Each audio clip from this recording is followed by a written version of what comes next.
అందరికీ నమస్కారం. నా పేరు శ్రీలేఖ. నేను నీలం సొసైటీ అధ్యక్షురాలిని. పొదలకూరు మండలం తాటిపత్రి గ్రామానికి చెందిన ప్రసన్న అనే అమ్మాయిని రేప్ చేసి హత్య చేయడం జరిగింది. ఆ అమ్మాయికి 2 కుమార్తెలు. వారి కుటుంబ సభ్యులు మన నీలం సొసైటీని ఆశ్రయించడం జరిగింది. ఇలాంటి పరిస్థితి ఏ ఆడపిల్లకి రాకూడదని ఆ 2 కూతుర్ని తల్లి లేని అనాథలు చేశారు. ఆ తల్లికి కడుపు కోత మిగిల్చారు. అలాంటి వారికి కఠినంగా శిక్షించాలని ఎస్పీ గారిని మరియు కలెక్టర్ గారిని మన నీలం సొసైటీ వాళ్ళు ఆశ్రయించి న్యాయం కోరుకుంటామని, ఇలాంటి పరిస్థితి ఏ ఆడపిల్లకి రాకూడదని, ఇలా జరగకుండా ఉండాలని మా నీలం సొసైటీ తరఫున అందరం కోరుకుంటున్నాము. ఇంకెవరిని చూడలే వాళ్ళ అవ్వ మళ్ళీ ఇంకో మాట్లాడుతుంది. ఎవరు అల్లపాలు కూడా ఒకడు వచ్చిండు. వాడి అమ్మకి డబ్బులు ఇచ్చాడు. నీకు కావాల్సిన తెచ్చుకోమని చెప్పి అంట. వాడు నల్లబాలు పడేవాడు ఈ అమ్మకాడికి ఎందుకు వచ్చిండు, 500 డబ్బులు ఎందుకు ఇచ్చిండు అని చెప్పి నేను దీపం వాడు అంటే వాళ్ళు వచ్చేసి మా వాళ్ళ వాళ్ళు మంచిగా ఆ లెక్కతో అని చెప్పి నేను అనుకున్నా. అది ఇక ఆపైన కానీ ఒక రోజు ఆ చెప్పడం అనేది క్లారిటీగా మనకి తెలియదు. ఇక పట్టుకొని పోయినవాడు ఇక రోడ్ ద్వారా ఇక ఏమవుతుంది అనేది వాళ్ళు చెప్పి మనకు తెలియాలి. ఏమో 2 సంవత్సరాలు అన్నా. చెల్లెలు అంటే ఇంకా చిన్న పాప కదా. అన్న చిన్న స్కూల్కి వెళ్తున్నా ఏ క్లాస్? బాగా చదువుకోవాలి. ఇంకా ఎవరిపైన మీకు అనుమానం ఉందా? 4 మందికి అనుమానం లేకుండా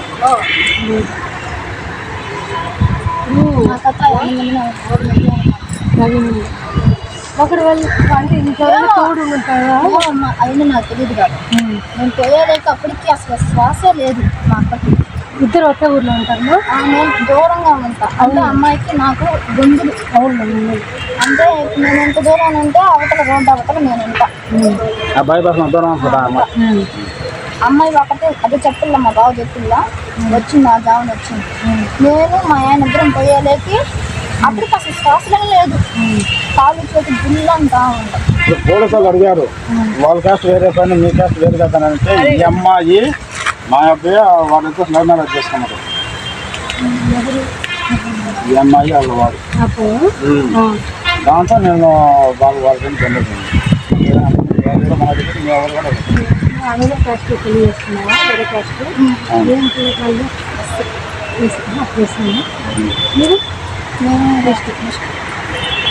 క్రిస్టియన్ అయినా వాళ్ళు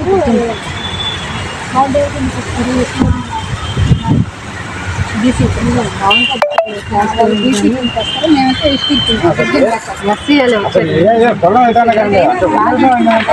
చేస్తున్నాం కదా మేడం. బాగానే ఉన్నారు.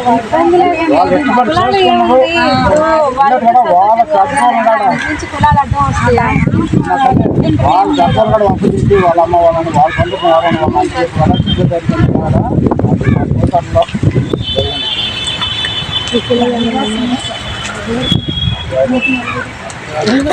నేను 2 గంటలకు నేను ఫోన్ చేస్తుంటే వాళ్ళు ఫోన్ కలవాలి. వాళ్ళ ఫోన్ అయితే రికార్డ్ ఉందని చెప్పి వాళ్ళు ఓనర్ తెచ్చుకుంటే వాళ్ళకి రికార్డ్ చేసుకుని అట్లా పెట్టుకున్నారంట. వాళ్ళ ఓనరు ఏకదామన్న 5 గంటలకు ఫోన్ ఎత్తాడు. ఇదే విషయం అని చెప్పి వాళ్ళ ఓనర్ గారు చూశాను నేను. ఎత్తని చెప్పని వాళ్ళకి చెప్పకుండా మీరు వాళ్ళకి మీరు డబ్బులు ఇచ్చేసి ఒక రావాలి మీరు ఇచ్చేసి పంపించేసేవాళ్ళని అని చెప్పారు. అంటే వాడికి ఒక తల్లిమెంట్ పని చేయదు, వసతి ఉండదు. అంటే మాత్రం ఉంది వాళ్ళతో ఎక్కడ అని చెప్పి నేను దాన్ని ఆలోచన చేసి ఏ విషయం వచ్చేది అవన్నీ రాకలే 3 డబ్బులు పంపిస్తే నేను చెప్పినాను. అదే తల్లి అట్లా జరిగింది. ఆ జరిగింది మేము ఫోన్తో చెప్పినాం. వాళ్ళు చెప్పిన రాసుకున్నారు.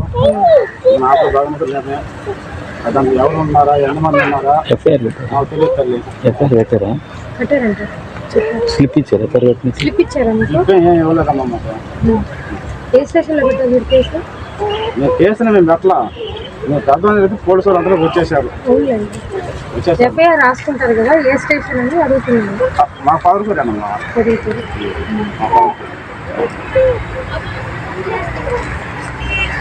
కూర్చోమ్మా.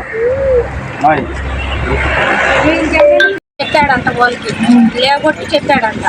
చెప్పి ఫస్ట్ చెప్పి నా మాటేనంట. వీళ్ళు పెళ్లి జరుగుతుందని ఆటో తీసి పక్కన పెట్టుకున్నారంట. అమ్మాయిని లాగొట్టుకొని ఆటో తీసుకొని అమ్మాయిని ఆటోలో ఎక్కించుకొని ఆడ పెళ్ళికి వాళ్ళకి ఎదురు వస్తున్నాడు అంట. మళ్ళీ వీళ్ళకి ఎదురు వస్తున్నాడు అంట. ఏంటంటే రోడ్లో పడిపోయిందని చెప్పారు కదా, రోడ్లో పడిపోయిన అమ్మాయి ఇంట్లో ఎట్లా పొందుతుంది, ఎట్లా ఉంది ఇంట్లో అనేది నువ్వు టెన్షన్ పడకుండా చెప్పు. నువ్వు చెప్పాలా సార్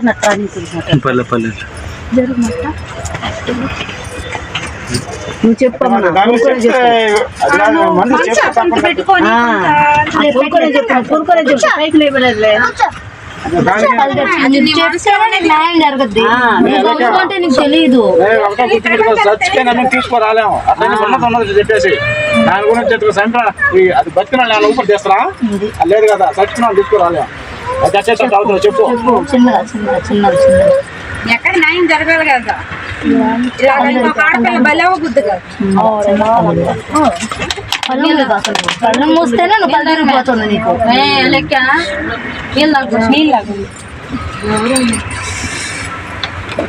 అని ఆయన చెప్పిండు, సుబ్బారెడ్డి కాడికి చూపించుకొని అనుకోండి కదలకూరికి అని చెప్పాను. అవునా సరే అని చెప్పని సుబ్బారెడ్డి కాడికి నేను చూసాం. ఆయన కడిగి అంటే నైట్ కదా ఆ టైం ఎవరు గతం తీరు కదా తెలుసు. అవునా బెల్లు కొట్టాం. ఆయన కొట్టిన వెంటనే వచ్చి ఎందుకు అంత ఫాస్ట్ పడుతున్నారు మీరు బిల్లు అని చెప్పని తిట్టిన కూడా తిట్టిండే. టెన్షన్ మీద కొట్టేస్తాను కదా గబగబన బిల్లు పోద్ది అని చెప్పాను. ఆయన చెప్పింది సరేలే అని చెప్పని ఆయన వచ్చింది. ఎందుకమ్మా అంతలో అంటే ఆయన ఎందుకమ్మా ఎందుకయ్యా అందులో కొడుతున్నారు మీరు బిల్లు అని చెప్పని నాకు చెప్పగానే ఏమైంది అని చెప్పాను. అమ్మాయి ఏమంటే పులుకొని ఏమైంది అమ్మాయికి అని చెప్పాను. ముందే చెప్పేసాము అమ్మాయి పద్ధతి నుంచి తాగుతాను ఉంది, తాగి అంటే చెనుకుంటా ఉంది అని చెప్పాను నేను. చెప్పిన తర్వాత ఆమెను చూసింది ఆయన. ఏం ఊరు మీదే అని చెప్పాను. తాడిపత్రి అని చెప్పాను. అమ్మాయి పేరు ఏం పేరు ప్రసన్న అని చెప్పాను. ఆమె చేయి పెట్టుకొని ఆయన చేయి పెట్టుకుని పైకి ఎత్తి చూసిండు, కను పైకి ఎత్తి చూసిండు అంతే. ఆయన బట్టి చెప్పేసింది అమ్మాయి వచ్చింది. అవునా మళ్ళీ అవునా ఏమో అనుకుంటా. అవును నాకేమనిపించింది సరేలే వీళ్ళిద్దరు చెప్పింది అంటే ఆయన చెప్పలేదు ఈయన చెప్పింది కదా. ఇంకొక ఆయన శ్యామల రెడ్డినే ఇంకొక ఆయన కూడా ఉన్నాడు. అంటే ఆయన మామూలుగా ఇంట్లోనే చూస్తామంట. అందరు కూడా పోతారు కూడా ఆయన కాడ ఇంజక్షన్ చేయించుకున్నాను. అవును ఆయన కాడికి కూడా చూపించుకుందాం అని చెప్పాను. ఆయన కాడికి కూడా పోయినాం. ఆయన అయితే ఒకటే ఏలు ఇదే ఏలు ఏడ ఒకటి పెట్టి చూసిండు, ఏడ పెట్టి చూసిండు. అవును మళ్ళీ ఏడ పెట్టుకున్నాను చెప్పేసి చనిపోయింది అమ్మాయి. గబర్ తీసుకుని వెళ్ళిపోయింది అమ్మాయిని ఇంటికి అని చెప్పాను.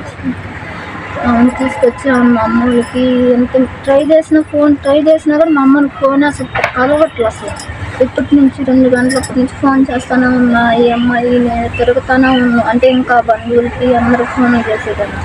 తిరిగి లాస్ట్కి నేనే కూర్చొని మా అక్కడే కూర్చొని మేడం చిరుగు